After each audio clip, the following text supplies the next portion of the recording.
A pleasant and blessed day, everyone. I'm Justin R. Senora. I'm currently a third year student taking Bachelor of Elementary Education. We are tasked to submit a sample detailed lesson plan with 5 parts and explain each part and make comments or suggestions for improvements. So, let's do it. In this lesson plan or detailed lesson plan is entitled Masusing Bangay Aralin sa Pilipino, ika-6 na baitang. Kaya't hayaan nyo ako na kilatisin at magbigay ng puri o mungkahe sa masusing mga aralin nito na nangingibabaw ang wikang Pilipino. Unang parte ay layunin. Sa layunin, dito nakalagay ang pinakanais o tunguhin o kung ano yung nais ng guro na matutuhan ng estudyante o mga mag-aaral. Una, natutukoy ang kailanan ng pangalan at panghalipanaw. Ito ay ang unang layunin ay ang pangkaisipan. Sa English ay cognitive. Ito ay kung paano bibigyang diin o tunguin ng guro matutuhan ng mag-aaral na sa isip ng mag-aaral ay tumatak at maunawaan niya ito. At nagamit siya ang guro ng pandiwang, halimbawa nito ay natutukoy. Pangalawa, na ipagmamalaki ang sariling wika sa pamamagitan ng paggamit ito. Ito naman ay papasok sa emotion o affective. Sapagkat ito yung pagpapahalaga o damdamin bago, habang at pagkatapos ng talakayan o pagtutasa ng pagkatuto. Pangatlo, nagagamit ng wasto ang mga pangalan at panghalip sa pagkikipag-usap sa ibang sitwasyon. Ang pandiwang nagagamit, ito ay ang paggamit o kung ang pandiwang natutukoy ay sa isip o pangkaalaman, ang pangatlong domain naman ay upang gamitin ito o na-apply sa totoong buhay. Hindi lang ito basta naisip, kung ito ay may kaugnay sa paggawa. Sunod na parte ng masusing mga aralin ay paksang aralin. Ito naman ay ang subject matter sa English. Una, paksa. Ito ay ang kung ano ba talaga ang tatalakayin sa araw na ito o sa oras na ito. Halimbawa, kailangan ng pangalan at panghalipanaw. Ito ang paksa. Ito ay ang magiging daloy ng pag-uusapan, tatasahin, at ang aalamin mo ng guro kung ito yung natutukoy na ipagmamalaki at nagagamit ng mga mag-aaral habang at higit sa lahat pagkatapos ng talakayan. Ay ito rin ang tatasahin mo para matuto sila ang mga estudyante o mga mag-aaral. Pangalawa, sanggunian. Sa English ay ang reference. Dito, ang inyong lingkod ay gumamit ng libro, kaya't ang aking sanggunian ay Alab ng Pilipino 6, pahina 14 hanggang 19. Sa makatuwid, gumamit ako ng libro. Ngunit sa kabilang banda, maaari ka rin gumamit ng social media o teknolohiya. Ito ay gagamitan mo ng URL o links at siya ang ilalagay mo dyan. Kung gumamit ka naman ng mga video presentation o mga visual, dyan mo rin sila ilalagay. Ito ay ang mga reference mo na nakatulong sa iyo sa pagtuturo ng nasabing paksa. Pangatlo, kagamitan pagtuturo. Panturong visual, panulat, papel, tekstong babasahin. Ito yung mga kasangkapan mo kung paano mo mas mapapabuti yung pagtatalakay, teaching strategies ng mo bilang isang guro. Ito yung mga gagamitin mo, kung ito ay gagamitin ng Manila paper, papel, o higit sa lahat, yung technology, PowerPoint, ang mga video presentations. Ito yung mga support sa'yo para mas maging interesado or interesting at mas magkaroon ng buhay yung pagtuturo mo. Ito yung magsisilbing kagamitan mo o mga supply na kailangan mo at kailangan ng mga estudyante habang at pagkatapos ng talakayan. Pangapat, pagpapahalaga. Ang pagpapahalaga naman ay sa pagtuturo, hindi lang naman mahalaga yung matutuhan nila at may kilos ang dapat nilang matutuhan. Ngunit, higit sa lahat, mas magkaroon sila ng papahalaga, yung affective, yung values integration. Dito papasok yung nakabuti ba sa kanila, yung itinuro mo sa kanila. Kung mas naging mabuti ba silang tao, hindi. Ito yung mas higit na kailangan na dapat nabigyan pansin bago, habang at pagkatapos ng talakayan ng isang guro. Pangatlo, pamamaraan. O sa English ay procedure. Ito na. Dito nalalabas yung pinagkaiba ng detailed lesson plan, semi-detailed lesson plan. So, sa masusing banghay aralin, dito, lahat ng detalye na ipinagawa ng guro at higit sa lahat yung ginagawa ng mag-aaral ay naka-indicate o nakalagay, specified or nakasulat o naka-impormasyon, nakahanay o naibabahagi. Ngunit sa semi-detailed lesson plan, tanging instruction lamang ng guro at mga sagot lang tamang sagot lang ang nakalagay. Hindi siya kompleto na aralin o masusimbang aralin. Sa pamamaraan, pagpasok ng guro, maaari siyang ang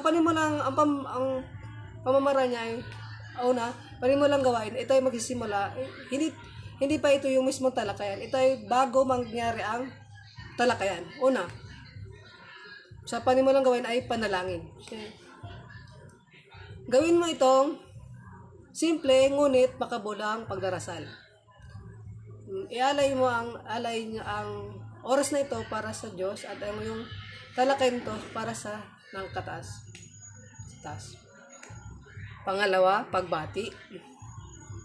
Ang pagbati ay simple lamang na greetings, ngunit ito ay magkakaroon ng motibasyon sa mga mag-aaral na, halimbawa, magandang umaga mga bata. Ako nga po pala, si Justin R. Senyora, ang inyong guro sa Asignaturang Pilipinas, ika-6.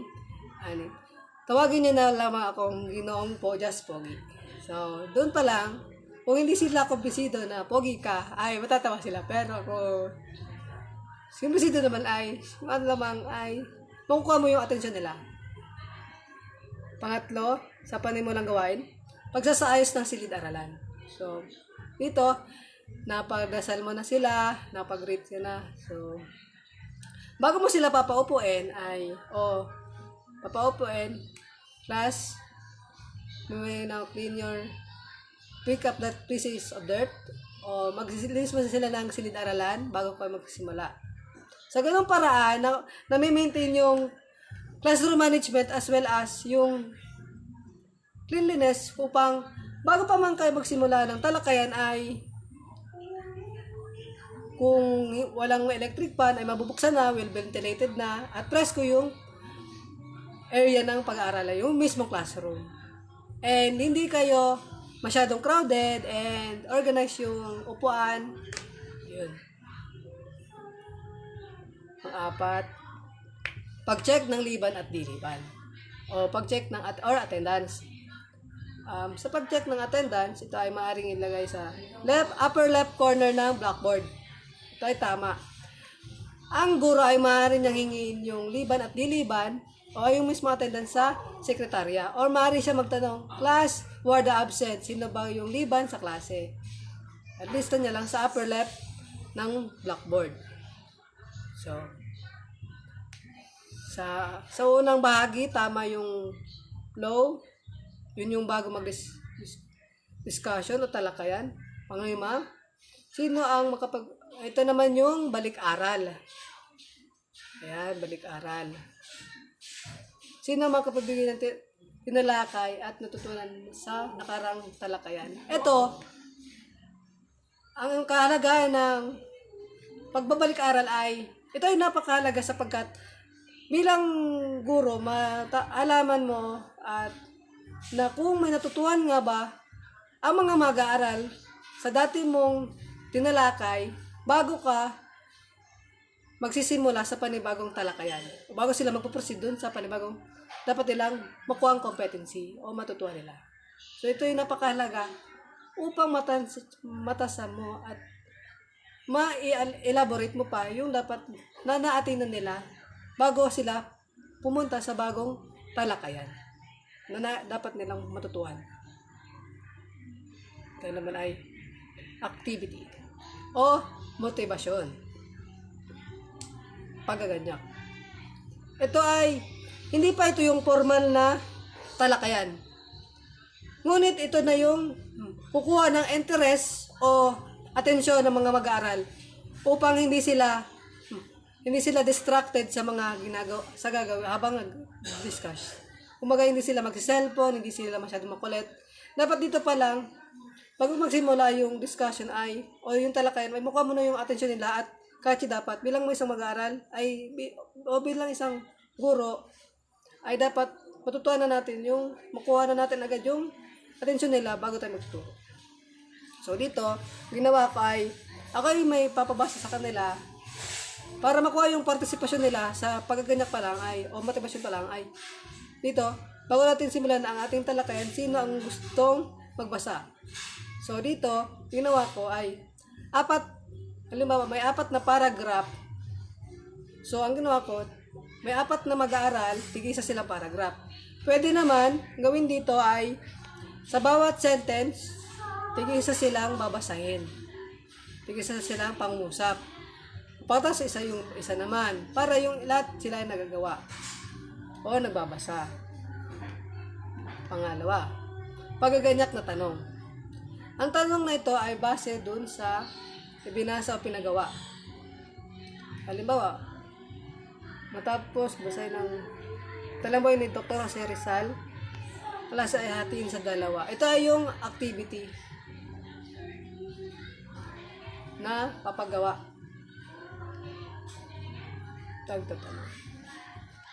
Ito ay maaaring jumble letters or talasalitaan.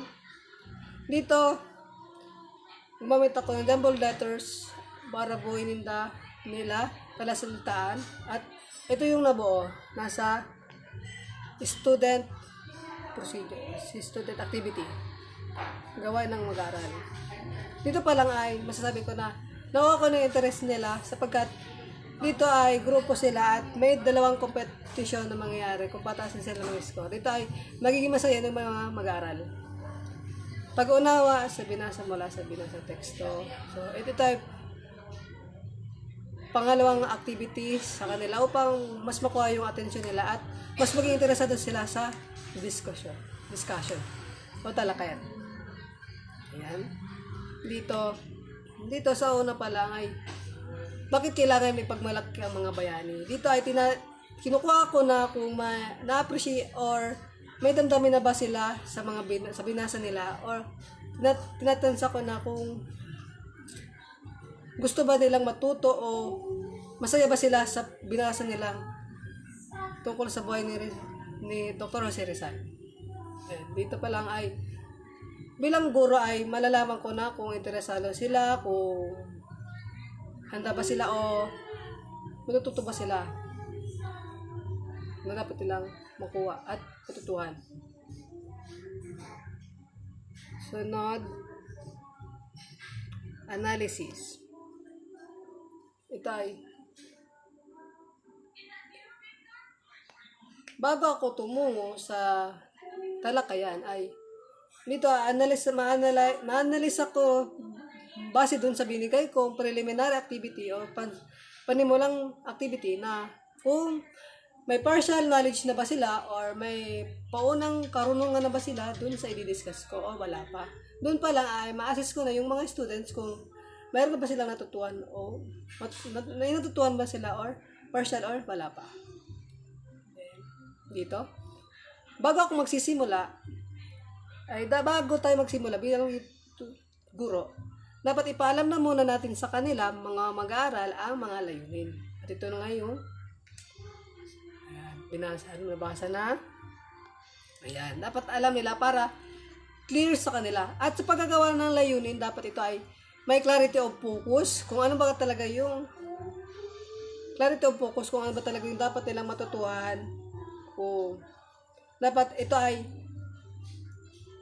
yung activity, yung mga tanong ay inclined and interconnected sa bawat isa or yung sa assessment para secure yung ma-ensure natin yung learning ng mga students.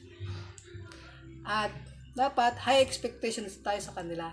Dapat hindi natin sila lalagyan ng limitasyon, kumbaga unlimited or multi-perspective yung learning nila. Dapat maging bukas tayo sa possible na mangyari or mas mataas pang learning nila. And magkaroon tayo ng expanded opportunity sa kanila. Dapat itong layunin na ito as mas mataas yung matutuhan nila, mas malawak yung matutuhan nila. At higit sa lahat, dapat sa paggawa ng learning outcomes or layunin, ito ay smart.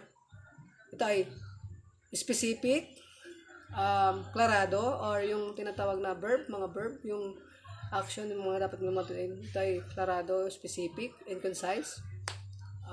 Specific. Measurable, tumaba ito sa 60 minutes, 45 minutes na talakayan kung magawa pa nila ito. Time ba? Measurable. Kung kaya ba na sa year level nila, kung kaya ba sa capacity nila. Attainable. Kung kuha ba nila, measurable. Kung nasusukat, then attainable, makukuha nila. Makamtan, magagamit, makukuha.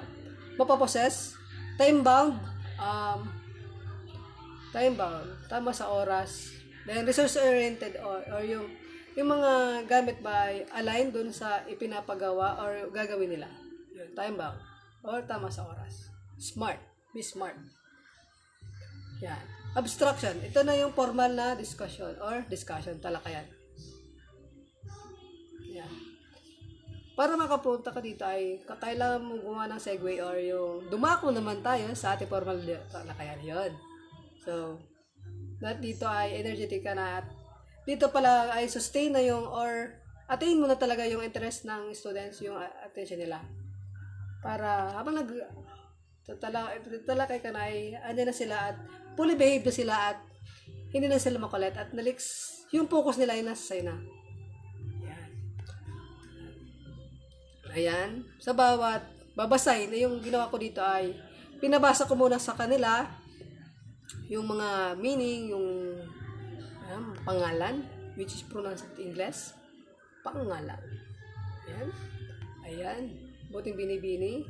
Dapat sa kanila ay binibigyan mo sila ng accreditation or acknowledgement sa nagbasa para hindi sila naboboring or hindi sila mawala ng interest sa kumbaga, bigyan mo sila ng simpleng reward. Yung pag simpleng clap, yung simpleng nice one, very good, that's correct. Ay yung pag simpleng basa nila ay sabihin mo ng binibining, yan, pagbasa, binasa, ayan, maging masaya, ayan.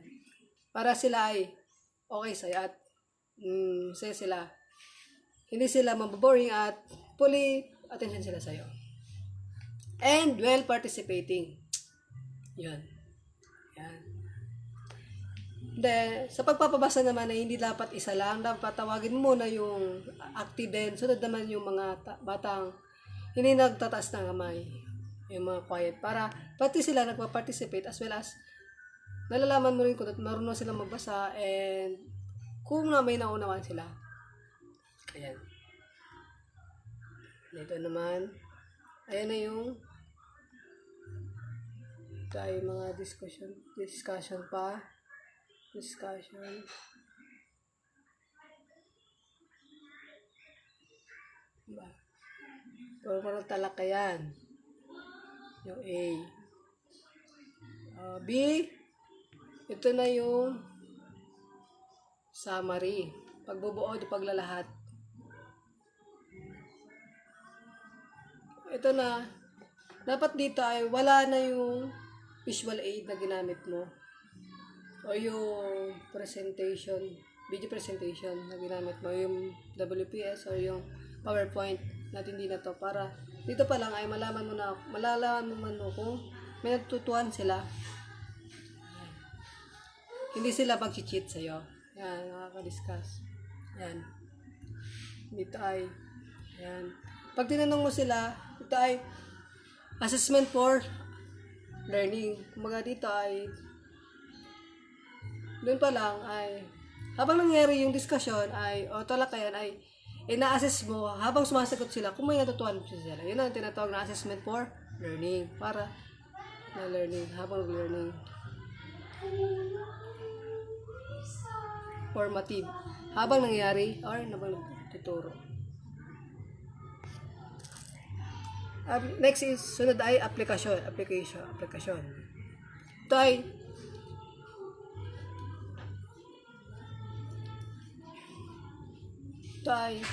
pangalan pa na gawin mo. Ito ay groupings na naman. So, mahalaga ito pang mas magkaroon ng critical thinking at collaborative engagement yung bawat isa through groupings. Hindi lang sila individualized, kumbaga mayroon silang participation sa bawat isa. Ayan. Mas masaya silang nagtutulungan.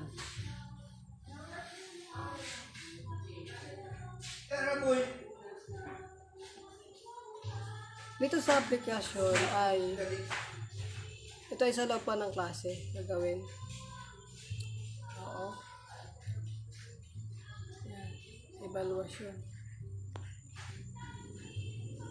Ito naman ay pagkatapos ng groupings o pangkalahatan, ito naman ay evaluation. Pang-apat ay evaluation ay gagawin naman nila sa loob ng klase, ngunit maaari silang through paper and pencil, mag-isa na lang sila.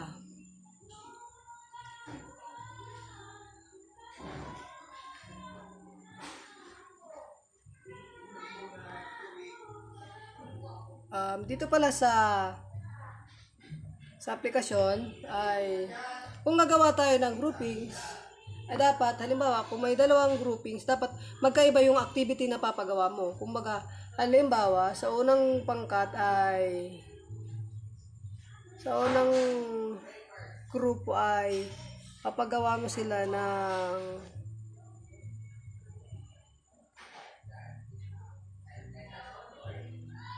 dula.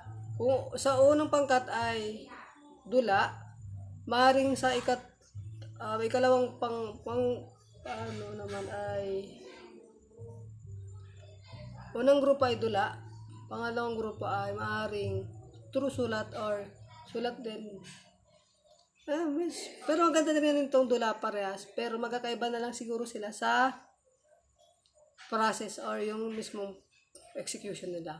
Pero sa pagbibigay ng dula-dulaan, dapat o mga performance-based, dapat palagi silang may rubrics, criteria kung paano sila mamarkahan. Para aware sila kung ano yung pupukusan nilang competency o yung criteria para mas mataas yung marka nila. Ang criteria or rubrics, binibigay ito bago ang execution ng performance. Yan, that's it. So, evaluation. Ito naman ay ito ay kanya-kanya or individual. True paper pencil. Ito ay maaaring quiz. After ng inyong talakayan. Ayan. Gumawa ko ng 1 to 5 na 1 hanggang 5 ipapasalungguit sa kanila gawain.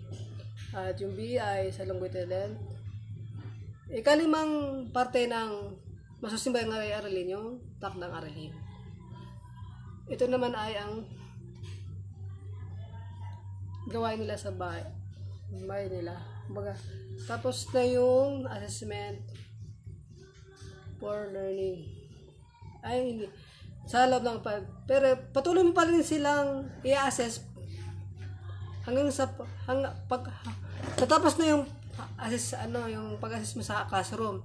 Pero mapapanatili mo yun sa pagbibigay ng takdang aralin. Yeah. Sapagkat ang gamit ng takdang aralin ay pagsisilbi itong paalala o pagpapatuloy hanggang sa bahay nila na ito ay ma-intact sa kanilang isipan yung natutuhan nila. At din mas malalaman kung talagang matuturo sila sa takdang aralin. Kasi sila na mismo yung magsasagot ng binigay mong assignment or takdang aralin. At dito, nagbigay ako ng takdang aralin at may binigay din akong rubric para aware ang bawat isa na sa ipapasa nilang takdang aralin at gagawin.